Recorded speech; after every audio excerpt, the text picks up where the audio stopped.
Friends, నేను గీత హోనాలికని. నేను ఇప్పుడు ఏం చేస్తున్నానంటే కొత్తిమీర పొడి చేస్తున్నాను, నిల్వ పొడి, కారం పొడి. తర్వాత ఇది ఒక కట్ట తీసుకున్నాను. ఒక కట్ట తీసుకొని ఆయిల్లో కొంచెం ఫ్రై చేసుకుని సైడ్కి పెట్టుకున్నా.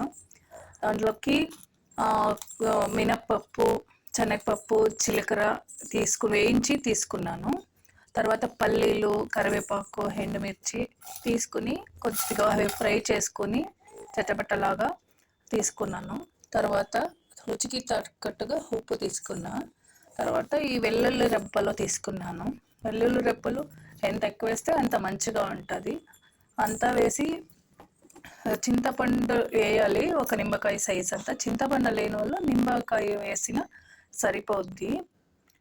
సో అంతా బరక్గా చేసుకుంటే చాలా బాగుంటుంది. ఒక 10-15 రోజులు నిల్వ ఉంటుంది. చాలా నెయ్యి వేసుకొని వేడి వేడి అన్నంలో తింటుంటే చాలా బాగుంటుంది.